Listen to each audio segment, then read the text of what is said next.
남한에서 가장 높은 산이 어딜까요? 남쪽에 있는 한라산이에요. 한라산 높이가 얼마죠? 얼마인지 뭐 가기는 가도 우리 별로 관심이 없잖아요. 그 한라산 높이가 1947m죠. 그 다음에 이 조선 한반도 땅 안에서 가장 높은 산이 어디예요? 그 북단에 있죠. 백두산이죠. 2744m죠. 그러면 이 세계, 전 세계 속에서 가장 높은 산이 어디예요? 네, 그렇죠. 에베레스트. 그 산은 높이가 얼마예요? 8488m. 이 무더운 여름날에 시원한 에베레스트 산 한번 봅시다. 저 보기만 해도 시원하죠. 정말 시원한 산. 우리가 보기는 시원한데 저 올라가려고 하면 얼마나 힘들겠어요. 막 생명을 걸고 목숨을 걸고 저 산만 뒤에 올라가야 되는 거예요. 그런데 세상에서 저 높은 산, 최고의 산보다도 더 높은 산은 성도의 인격의 산입니다. 저 산이 아무리 높아도 저 산보다도 더 높은 산은 바로 인생의 최고봉에 도달할 때이죠. 인생의 최고봉은 그 사람의 인격이 다듬어졌을 때, 하나님의 뜻을 받들 때, 하나님과 동행하는 삶을 사는 그 인생은 저 에베레스트 산보다도 8488m 그 산보다도 더 높은 하나님의 뜻을 받들고 있기 때문이죠. 오늘 이 본문 말씀, 이 데살로니가 전서는요, 사도 바울이 2차 전도 여행을 갔을 때에 딱 3주 동안 하나님의 말씀을 증거했는데 이 교회가 생겨났고, 이 교회가 궁금해서 사도 바울에게 질문한 것을 사도 바울이 편지로 답장한 것이 데살로니가 전서예요. 지도를 한번 보여주면, 사도 바울의 지도를 한번 보십시오. 지도를 보면은 동그라미 친 데가 위쪽에 있어요. 데살로니가가 있고, 이 아래쪽에 이제 데살로니가 갔다가 다시 아덴, 우리가 말하는 아테네로 넘어왔다가 아테네에서 이제 고린도에 왔어요. 고린도에 와서 이 데살로니가 전서를 데살로니가 교회에 편지를 보내는 거예요. 사도행전 17장 2절에 보면은 이 데살로니가 지역에 얼마 있었느냐? 딱 3안식일. 자, 한번 읽어봅시다. 사도행전 17장 2절을 보면, 바울이 자기의 관례대로 그들에게 들어가서 성경을 가지고 강론했다. 성경을 가지고 설교하고 그곳에서 전도하고 복음 전파했는데 딱 3주, 딸랑 3주. 근데 거기에 교회가 생긴 거예요. 그 교회 이름이 데살로니가 교회예요. 그래서 데살로니가 교회가 어린 교회인데 궁금한 게 많아요. 그 궁금한 게 많은 게 크게 두 가지예요. 데살로니가 전서의 주제는 크게 두 가지예요. 하나는 주님 재림 언제 하느냐. 궁금해 죽겠어요. 그래서 어떤 사람은 지나갔다 하기도 하고, 어떤 사람은 아직 기다려야 된다고 하니까, 이것이 막 설왕설래하니까 사도 바울이 데살로니가 전서를 딱 보내서 딱 정리를 하고, 또 하나는 뭐냐면은 아직 신생교회이기 때문에 성도와 성도 간에 이게 문제들이 많았던 것 같아요. 그러니까 성도들끼리 서로 화평해라 하는 이 두 가지의 주제 중에 오늘 설교의 본문은 두 번째 주제가 그 방점에 있는 거예요. 그래서 제목을 어떻게 잡았어요? 제목을 이렇게 잡았잖아요. 인생의 최고봉에 서라는. 우리의 인생은 여러 최고봉들이 있는데 그 중에서도 그 에베레스트 산보다도 더 높은 인생의 최고봉이 있다는 것이 이 사도 바울이 우리한테 들려주는 메시지죠. 자, 그래서 첫 번째로 주변 사람들을 한번 돌아봐라는 거예요. 인생의 최고봉은 주변 사람들을 돌아보는 것입니다. 자, 우리 인생은 강문처럼 흘러갑니다. 물은 위에서부터 아래로 쭉쭉쭉 흘러요. 윗물이 중간물이 되고, 중간물이 이제 아랫물이 되고, 이 물의 흐름은 그렇게 흘러가는데 인생도 그렇게 흘러간다는 겁니다. 모든 인생은 유동적입니다. 그래서 우리의 인생은요, 이렇게 표로 보여줄 수가 있어요. 제가 설교 준비를 하면서 우리 이제 여러분 개개인의 중심을 딱 잡고, 여러분은 인생은 3층으로 되어 있는데, 자, 나는 2층에 살아요. 그러면 내 2층에 사는 동료들이 있어요. 내 친구들도 있고, 여전도의 친구들도 있고, 남전도의 친구도 있고, 당회원들은 당회원의 동료들이 있고, 회사 가면은 회사의 동료가 있고, 근데 그 위에 연배 높으신 3층에 사시는 분도 없잖아, 있어요. 그리고 때로는 우리 후배들도 있잖아요. 그래서 이 땅에 태어난 모든 사람은 우리는 2층에 살아요. 우리 동년배가 있고, 그 위에 선배가 있고 후배가 있는 그런 인생을 살아가고 있어요.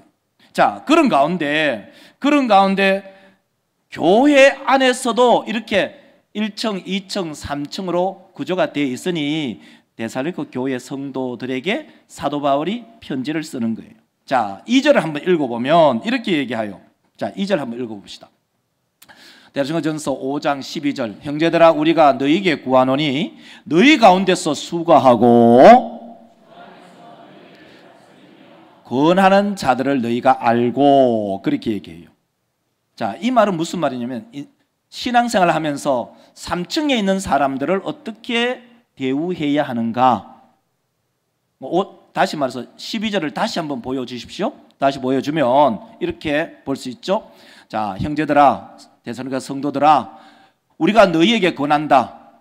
내가 데살로니가 교회 성도들에게 내가 권면하는데, 자, 너희 가운데 수고하고 주 안에서 너희를 다스리며, 주 안에서 너희를 다스리며, 주 안에서 너희를 다스리는 사람이 누구예요? 바로 교회의 감독들을 말하죠. 교회의 감독들을, 주 안에서 너희를 다스리는 교회의 감독들을 너희들이 알아줘라. 뭘 알아줘야 되느냐? 너희 가운데 수고하는 것을 알아줘라는. 그러면 이걸 우리 현실적으로 얘기하면 뭐예요? 교회 안에 목사와 장로예요. 자, 그러므로 이것을 공동 번역으로 딱 번역을 하면 이렇게 번역이 되어 있더라고요. 공동 번역은 교회 여러분, 여러분에게 당부합니다. 여러분과 함께 있으면서 수고하고 주님의 명령을 받들어 여러분을 지도하고 훈계하는 사람들을 어떻게 하라고요? 존경하라는. 이게 기본적인 세팅이에요. 교회 안에, 다시 말해서 주의 명령을 받들어서 여러분을 지도하고 훈계하는 사람들을 존경하십시오. 여러분, 교회의 원로 장로님들, 은퇴 장로님들, 시무 장로님들 여러분 사랑하고 존경하시기를 주의 이름으로 축원합니다. 대답이 시원찮네. 그러면 미워하십시오. 그러면 여러분 미워하지는 않잖아요. 그건 기본적으로 교회 안에 원로 장로님들, 원로 장로님들, 은퇴 장로님들, 시무 장로님들을 여러분이 사랑하고 존경하시기를 주의 이름으로 축원합니다. 이게 성경의 결이잖아요. 이게 기본으로 돼야 돼요. 기본으로. 이게 기본의 세팅이에요. 그럼 교회 안에 이제 장로는 두 가지예요. 장로는 우리 대한예수교 장로의 주보에 보면은 참 이 주보에 보면 우리 성도들이 오해하기 딱 좋아요. 대한예수교 장로회, 그래서 대한예수교 장로회 자인교회 돼 있으니까 교회의 주인은 장로교로 안 돼 있나? 대한예수교 장로회. 그 장로란 말을 거의 이해하지 못하죠. 장로는 두 반열이 있잖아요. 하나는 말씀 선포를 하고 치리를 하는 목사가 장로예요. 또 다른 하나는 치리만 하는 장로가 있어요. 시무 장로님. 그래서 말씀 선포와 치리를 하는 장로를 목사라고 지칭하고 치리를 하는 장로를 장로로 지칭해요. 그래서 그것을 행정적으로 모은, 그것은 정치로만 하면은 장로회 정치다. 장로회. 그러니까 목사와 장로들이 모이는 회가 당회잖아요. 그런 말이 있잖아요. 어느 목사님이 횟집에 갔어요. 횟집에 가니까 그 종업원이 어떤 회를 드릴까요? 하니까 그 목사님이 하시는 말씀이 당회 빼고 다 달라. 여러분 이 말귀를 뭐 하더니 당회가 그만큼 어렵다 이런 말이에요. 당회 빼고 다들 나라는 거예요. 우리 믿음의 성도들. 교회 안에 원로 장로님 여러분 존경하십시오. 은퇴 장로님들 여러분 사랑하십시오. 시무 장로님들 여러분 존중을 보이십시오. 이것은 기본적인 성경의 교훈이에요. 우리 모든 믿음의 권속들이 그렇게 하시기를 주의 이름으로 축원합니다. 축원합니다. 자, 이제 그 장로의 표를 보여주면 장로는 왜 우리가 장로를 왜 인정하고 그들의 수고를 알아줘야 되느냐? 그분들이 교회를 다스리기 때문에. 근데 우리 믿음의 성도들을 이건 일종의 사실 권면이 아니라 이것은 명령이에요. 명령인데 여러분 우리 장로님들 쉽게 말해서 우리 장로님들 임직할 때 여러분 다 맹세했습니다. 이거는 권면이 아니라 이거는 명령이에요. 장로님들, 원로 장로님들, 은퇴 장로님들, 시무 장로님들이 임직 받을 때 여러분이 그 임직 예식 때 참석해서 여러분이 다 맹세했다는 거예요. 제가 정치를 몇 장 읽지는 않지만 여러분 한번 빨간 글씨 한번 장로 한번 줄 수 있어요? 준비했어요? 네. 하늘색. 예. 자연교회 성도들이요. 혹시 그렇죠? 예, 됐네요. 보세요. 여러분 한번 잘 보세요. 자연교회 성도들이요. 땡땡땡씨를 장로님 이름이 들어가는 거예요. 땡땡땡씨를 본교회의 장로 혹은 집사, 시무 집사를 말해요. 우리가 말하는 장리 집사, 안수 집사를 받고 성경과 교회 정치에 가르친 바를 쫓아서 주 안에서 존경하며 위로하고 복종하기로 어떻게 한다고요? 맹세한 거예요. 맹세를 누구 앞에서 했냐? 첫째, 하나님 앞에서. 두 번째, 회중들 앞에서. 모든 성도들, 그죠? 성도들, 잔치하러 오신 분들, 축하하러 오신 분들. 그리고 이걸 할 때는 본교의 당회장이 하는 겁니다. 당회장 앞에서. 맹세란 말이 어마무시한 거죠. 맹사를 히브리 말로 하면 세바를 다르게 표현하면 원래는 그게 7이에요. 숫자 7인데 7번 말하다. 맹세란 말이 그런 의미가 있는 거예요. 근데 여러분이 맹세해놓고 원로 장로님, 은퇴 장로님, 시무 장로님을 존경 안 한다? 맹세를 위반하는 거잖아요. 맹세를 위반하는 것은 곧 하나님의 말씀을 위반하는 거잖아요. 그러므로는 모든 믿음의 권속들, 우리 교회에 있는 원로 장로님, 은퇴 장로님, 시무 장로님, 여러분이 마음을 다해서 존중하고 그들의 수고를 알아주고 그들을 존경하시기를 주의 이름으로 축원합니다. 그렇죠. 그 다음에 두 번째는 장로의 한 반이죠. 목사죠. 그러면 목사를 존경하고 또 그 진리의 말씀에 순종할 때 여러분 다 목사 위임할 때 여러분 다 서약한 거예요. 보세요. 여러분은 한번 보세요. 자, 보면은 여러분은 겸손하고 사랑하는 마음으로 그의 교훈하는 진리를 받으며 진리를 복종하기로 승낙하느뇨? 그때 다 예 하고 답을 했잖아요. 목사가 수고할 때에 위로하며 여러분을 가르치고 인도하며 신령한 덕을 세우기 위하여 진력할 때에는 도와주기로 작정하느뇨? 다 답했잖아요. 예라고 답했잖아요. 근데 우리 사람 믿음의 성도들, 자, 이런 게 있어요. 교회 생활을 해보면 희한한 일들이 많이 일어나요.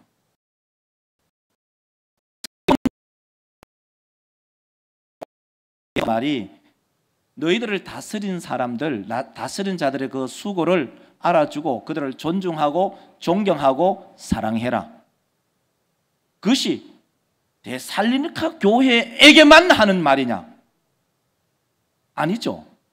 그 말은 지금 우리 가운데 성령께서 우리 가운데 말씀하시는 줄 우리 모든 믿음의 권속들이 믿으시기를 주의 이름으로 축원합니다. 그렇죠. 그걸 알아듣는 거예요. 여러분, 희한한 게 뭐냐면 우리가 학교를 다니면, 중학교나 고등학교를 다니면, 자, 저는 고등학교 다닐 때 생물 과목이 싫었어요. 생물 과목이 싫었어요. 이유는 한 가지였어요. 생물 선생이 싫었어요. 죄송합니다. 생물 선생님이 싫었어요. 왜? 생물 선생님은 막 학교 와서 앞에 교탁에 앉아서 막 양말 막 벗어놓고 막 그 탁자 위에 얹어놓고 막 담배 뻑뻑 피우고 막 이러셨어요. 생물 선생님이 싫으니까 그 생물 선생님이 가르치는 그 교과목도 싫은 거예요. 참 희한한 게요. 제가 어릴 때 그런 걸 느꼈는데 이런 게 있어요. 목사가 싫으면 교회 생활이 싫어져. 여러분 그런 거 아시죠?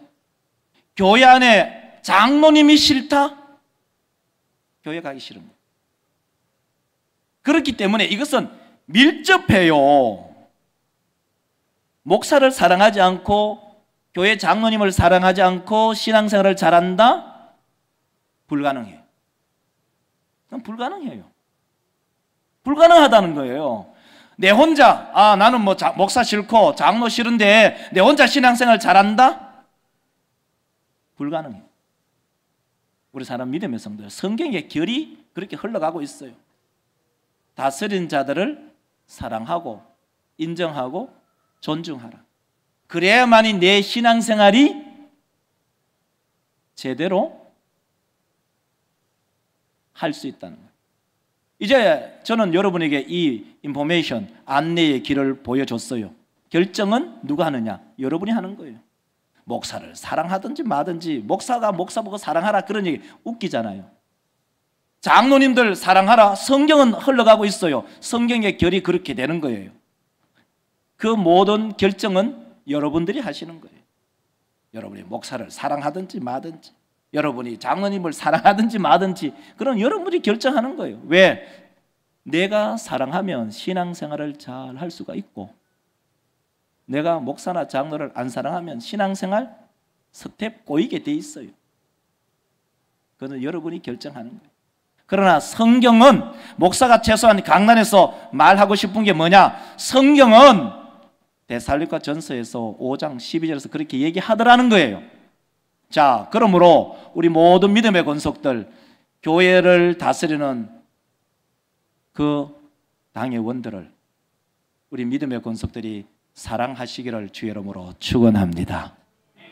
이게 성경의 원리예요. 그 다음에 두 번째는 이제 2층에 있는 동료들이에요. 오늘 13절을 읽어보면 이렇게 말을 하지 않습니까? 13절 읽어보십시오. 그들의 역사로 말미암아 사랑 안에서 가장 귀하게 여기며 너희끼리 화목하라. 2층에 있는 사람들, 동료들. 성경에 보면은 이삭의 아들 이 쌍둥이 에서와 야곱이 있잖아요. 저 둘이는 세상에 혈 붙이는 저거 둘이밖에 없어요. 근데 어떻게 저거 둘이 그렇게 치가 벗고 싸우는지, 어디서부터? 저거 어머니 뱃속에서부터 마구마구 건투를 하고 발길질을 하니까 아는 거예요. 우리 사람 믿음의 성도들, 여전도의 회원들은요, 여전도의 회원들끼리 서로 사랑해요. 권사회 같으면은 권사회 안에서 서로 사랑해요. 당회 같으면은 당회 안에서 너희끼리 서로 화목하라, 서로 사랑하라. 이게 성경의 결이잖아요. 그러므로 우리 믿음의 성도 1, 2 남전도회, 1, 2, 3 여전도회, 건사회, 주일학교, 영야부, 유초등부, 중고등부, 대청부, 청장년부, 당회, 그 이외의 모든 너희끼리 화목하고 사랑하는 우리 모든 믿음의 권속들이 되시기를 주의 이름으로 축원합니다. 이것이 2층 사람들끼리 하는 거예요. 그 다음에 이제 1층이 있겠죠. 1층은 14절을 한번 읽어보실래요? 14절을 한번 읽어보면 이렇게 말합니다. 또 형제들아 너희를 권면하노니 게으른 자들을 다시 읽겠습니다. 자, 또 형제들아 너희를 권면하노니 게으른 자들을, 마음이 약한 자들을, 힘이 없는 자들을 모든 사람에게, 자, 오래 참을 전제하고 게으른 자가 있어요. 성도 안에, 교회 안에 게으른 자가 있다. 그러면 경계는 말은 다른 말은 책망이에요. 게으른 자가 있으면, 신앙생활에 게으른 자가 있으면 뭘 해야 되느냐? 책망해야 돼요. 근데 책망하면 그걸 달게 받는 성도들은 100명에 1명이에요. 삐져요. 내가 잘못한 것은 1도 생각하지 안 하고 삐진단 말이에요. 성경 구절 다시 한번 보여주세요. 한번 보실래요? 보세요. 게으른 자들, 책망하라고 하잖아요. 마음이 약한 자들을 격려하고 힘이 없는 자들을 붙들어줘요. 이 세 가지를 하는데 이걸 기본 바탕이 뭐냐? 오래 참음으로, 인내함으로 해서. 표를 보여줄래요? 표 보여주면 이렇게 볼 수가 있어요. 보세요. 우리 성도들 가운데 게으른 자가 있다. 그럼 어떻게 하라고요? 책망해야 돼요. 마음이 약한 자가 있어요. 그를 위로해 줘야 돼요. 허약한 자, 육신이 고통당하는 사람이 있다. 그 사람은 내가 버팀목이 되어줘야 돼요. 근데 이 세 가지를 잘 하기 위해서는 기본적인 바탕이 필요한데 그게 뭐냐? 뭐죠? 인내. 인내하면서 이 모든 것을 수행해야 돼요. 자, 그러므로 우리 모든 믿음의 성도들이요, 내가 혹시 게으르다,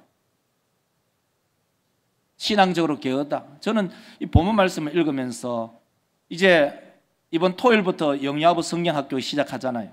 그리고 주보에 이미 여러 번 나갔잖아요. 학위 사역을 위해서 우리 선생님들, 중직자들이 수요 기도회에 나오십시오. 위해서 기도해 주십시오.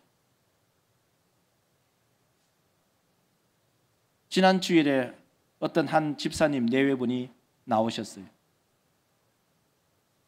게으르다? 그럼 책망해야 되는데 책망하면은 삐져요. 목사님이 날 뭐라 하네?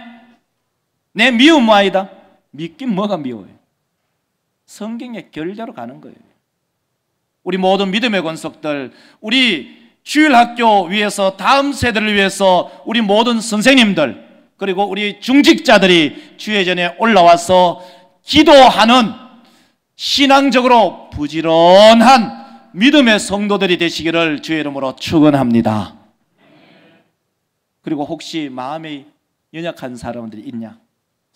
그분들을 격려하고 위로해야 돼. 육신의 질병으로 고통을 당하는 성도들이 있느냐? 그 성도들을 위해서 내가 버팀목이 되어주는 거예요. 그럼 이 세 가지를 잘 하기 위해서는 기본적인 영적인 근육이 필요해요. 그것은 바로 인내하는 거예요. 오래 인내함. 자, 이제 두 번째로는요, 인생의 최고봉에 서는 건데요, 인생의 최고봉에 서는데 신앙생활에 게으른 사람이 있다. 그 사람 책망하고, 또 마음이 약한 사람이 있다. 그 사람을 격려하고, 육신에 공고한 사람이 있다. 그러면 그 사람의 버팀목이 되어주며, 이 세 가지를 하기 위해서는 기본적으로 인내하는 그런 은사가 필요합니다. 모든 상황에서 오래 참는 성도는 바로 최고봉에 선 겁니다. 인생의 최고봉에 선 사람을 뭘 하느냐? 세 가지를 합니다. 세 가지를 하는데 그 첫째가 뭐냐? 항상 기도합니다. 16절, 17절, 18절 초두에 한번 보여주시기를 바랍니다. 자, 너무 길게 썼어요. 헷갈리게 썼어. 네, 그래요. 자, 다 같이 읽겠습니다. 인생의 최고봉에 선 사람이 어떤 일을 하느냐? 자, 데살로니가전서 5장 16절, 17절, 18절. 인생의 최고봉에 선 사람은 이걸 하는구나. 항상 기뻐해요. 근데 그 밑에 기본적으로 깔려있는 게 뭐냐? 인내예요. 인내하지 못한 사람이 기뻐할 수가 있나요? 보이지 않는 것이 인내예요. 보이는 것은 기뻐함이에요. 보이지 않는 것은 인내고 쉬지 않고 기도하는 거예요. 보이지 않는 것은 인내고 보이는 것은 범사에 감사하는 거예요. 인생의 최고봉에 선 사람은 이것을 해요. 이것은 마치 산발이와 같아요. 신앙생활의 산발이와 같아요. 이 신앙생활의 산발이를 보여주면 산발이는 굉장히 안정적인 거예요. 그래서 전도서 4장 12절을 읽어보면 우리는 알 수가 있어요. 자, 전도서 4장 12절을 보면 한 사람은 패하거니와 두 사람은 맞설 수 있나니. 아멘. 아, 그렇구나. 한 겹줄 끊어지기 쉬워요. 두 겹줄 끊어지기 쉬워요. 근데 삼겹줄은 끊어지지 않아요. 저는 자꾸 삼겹줄을 생각하면은 삼겹살이 생각나는 거는 뭐죠? 자꾸 저 삼겹줄을 자꾸 읽으면은 삼겹살은 쉽게 끊어지지 아니하나니 이런 생각이 자꾸 들어요. 우리 믿음의 성도들. 이 삼겹줄 바로 항상 기뻐하는 한 줄, 쉬지 않고 기도하는 한 줄, 범사에 감사하는 이 한 줄은 이 세 개가 마치 산발이처럼 안정적인 거죠. 이 세 가지가 있는 성도는 인생의 최고봉에 섰어요. 왜냐하면 오늘 본문 말씀 18절을 읽어보면 알 수가 있죠. 18절을 읽어보면 이렇게 우리 가운데 들려주고 있어요. 18절을 보면은 이렇게 되어 있잖아요. 범사에 감사라. 이것이 그리스도 예수 안에서 너희를 향하신 이것이 그리스도 안에서, 이것이 범사에 빼야 돼요. 18절 우리 그 원고를 보시면, 그죠? 원고에 보시면 이것이 지시대명사로 나오잖아요. 그러면 그 이것이 무엇인가? 앞에 있는 16절, 18절, 16절, 17절, 18절에 있는 초도에 있는 이 세 가지라고요. 그게 뭐냐? 첫째가 뭐죠? 항상 기뻐하고. 두 번째는? 세 번째는? 이 세 가지 이것은, 그러니까 18절이 지시대명사죠. 요것은 18절 보여주실래요? 18절 이것은 이래 나오잖아요. 자, 그렇죠. 이것은 앞에 있는 세 가지를 말해요. 이것은 그리스도 예수 안에서 너희를 향하신 하나님의 뜻이니라. 이게 하나님의 뜻이라는 거예요. 이제 결론. 마지막 사진 하나 보여주면 이 설교가 이해가 돼요. 이 세상에서 가장 높은 산이 무슨 산이죠? 마지막 사진을 왜, 그림이 왜 이 그림이죠? 왜 바뀌었죠? 아니에요. 마지막 사진.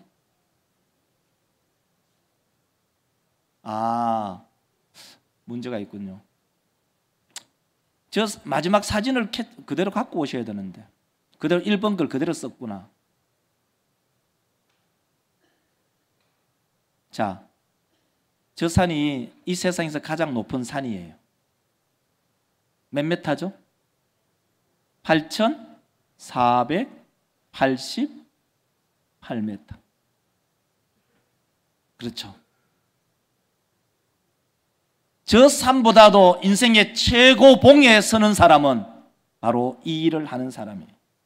항상 기뻐하고 쉬지 말고 기도하고 범사에 하는 이 사람이 하나님의 뜻대로 사는 사람이기 때문에 인생의 최고봉에 서시는 거예요.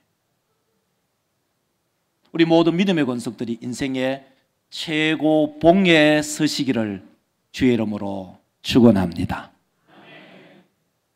누가 에베레스트 산을 점령했다, 정복했다, 수많은 사람이 거기 올라가도 그 위에 하나님의 뜻을 받들어 섬기는 성도들보다는 다 아래 우리 모든 성도들이 하나님의 뜻을 잘 이루어 나가는 인생의 최고 봉에 서시기를 주의 이름으로 축원합니다. 기도합시다. 걸어가시나